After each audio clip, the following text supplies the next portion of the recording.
So in the last video we have discussed कि कैसे Europe में अलाइंसेस बनने लगी एंड यूरोप दो भागों में बट गया, that is allied powers and central power. Now इसी टाइम पीरियड में बाल्कन स्टेट्स में नेशनलिज्म यानी राष्ट्रवाद राइज कर रहा था एंड इंपीरियलिस्ट गवर्नमेंट के अगेंस्ट सीक्रेट ऑर्गेनाइजेशंस बन रही थी।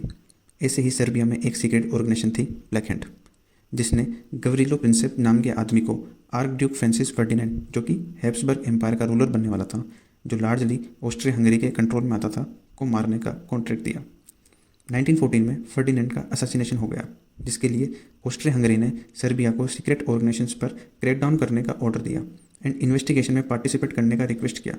सर्बिया ने उन्हें इन्वेस्टिगेशन में पार्टिसिपेट करने के लिए मना कर दिया, क्योंकि इससे सभी सीक्रेट सोसाइटीज़ के एग्जिस्टेंस को खतरा था।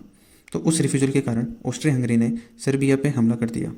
नाउ सर्बिया रशिया के इंपीरियल कंट्रोल में था, इसलिए रशिया सर्बिया को रेस्क्यू करने आया, जिसके रिएक्शन में जर्मनी ऑस्ट्रिया हंगरी के साथ आया एंड दोनों ने रशिया एंड फ्रांस पर अटैक कर दिया। दैट इज़ जर्मनी ने फ्रांस पे एंड ऑस्ट्रिया हंगरी ने रशिया पे अटैक किया। फाइनली 1914 में अलाइज एंड सेंट्रल पावर के बीच वॉर डिक्लेयर हो गई।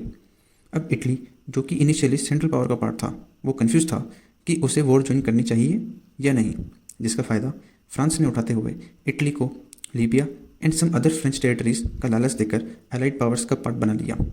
On the other hand Asia में जापान के अपने कॉलोनियल एम्बिशंस थे। वो चाइना को अपनी कॉलोनी बनाना चाहता था, बट वो ऐसा कर नहीं पा रहा था, बिकॉज ऐसा करना उस समय के इंडिया में British and Cambodia, Laos and Vietnam में फ्रेंच को नाराज़ करना था। तो उसने वॉर में अलाइड पावर्स को सपोर्ट किया, इस उम्मीद में कि ऐसा करने से जीतने के बाद शायद ब्रिटिश एंड फ्रेंच जापान को चाइना को कॉलोनी बनाने देंगे।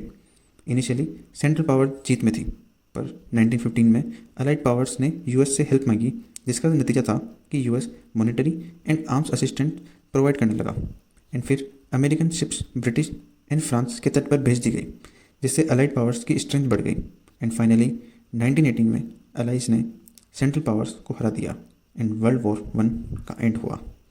अब आ रही थी पोस्ट वॉर सेटलमेंट की, जिसके लिए पेरिस पीस कॉन्फ्रेंस का आयोजन हुआ। अब हम नेक्स्ट वीडियो में देखेंगे कि ऐसा क्या हुआ जिसने सेकेंड वर्ल्ड वॉर की नींव रखी। So make sure you like, subscribe and stay tuned. Thank you.